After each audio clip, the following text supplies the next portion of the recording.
All right, today we are tackling a big one, stress at work. But here's the thing, we're not going to talk about getting rid of it. I mean, let's be real, that's usually impossible. Instead, we're going to dive into how we can fundamentally change our response to it. Does this look familiar to you? That feeling of just being completely buried under deadlines, tough conversations, and a to-do list that just never seems to end. The truth is, stressors are pretty much an unavoidable part of professional life. It really doesn't matter what you do for a living. There are always going to be challenges. So while we can't always just snap our fingers and make the source of our stress disappear, we have this incredible power over how we perceive it, and more importantly, how we react to it. This isn't about ignoring your problems, not at all. It's about gaining control over your own inner state. Okay, so let's start by really understanding our perception. Think about it. The exact same event, let's say a critical email from your boss, can feel totally manageable one day and like an absolute catastrophe the next. So why is that? It's because our perspective is always shifting. It's influenced by everything from how well you slept last night to whether or not you've even had lunch yet. And what makes this even harder is a basic feature of our psychology. We are literally hardwired to notice and dwell on problems. It's an old survival mechanism, but unfortunately, in the modern workplace, it can just amplify our stress, making us fixate on the one thing that went wrong instead of the 10 things that actually went right. So, how do we fight this? Instead of getting stuck in that narrow, negative tunnel vision, what if we could actually learn to see the whole picture? Let's explore this really powerful mental model that can help us do exactly that. I want you to think of a stressful event as a single beam of white light, right? It seems simple, direct, maybe a little harsh. But when you pass that same light through a prism, what happens? It reveals this whole beautiful spectrum of hidden colors. Well, we can learn to do the exact same thing with our thoughts. It's a technique known as cognitive reframing. And this brings us to a really practical way to think about mindfulness. See, it's not about emptying your mind or zoning out. It's an active skill.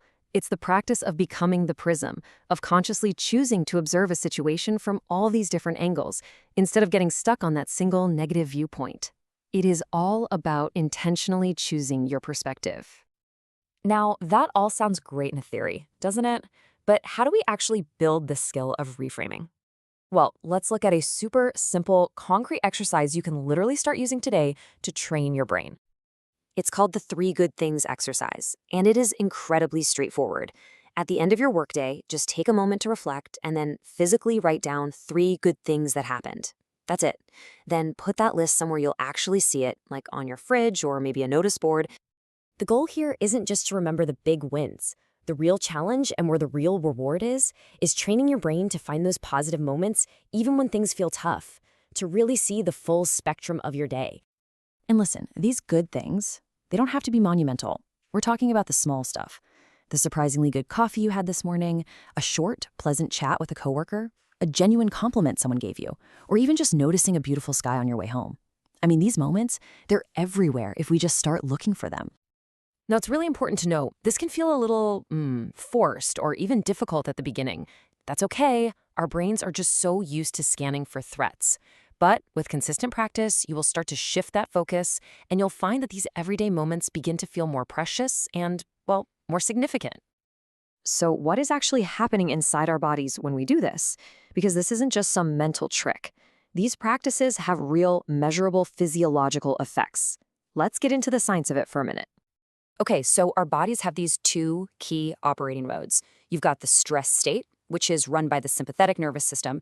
Think of this as your fight or flight gas pedal. It just ramps you up for action. But on the other side, you have the rest and digest brake. That's the parasympathetic nervous system. Mindfulness practices, they help us consciously hit that brake, activating what's known as the relaxation response. This deliberately slows things down and guides us into a state of deep rest. And the benefits of activating this response are huge.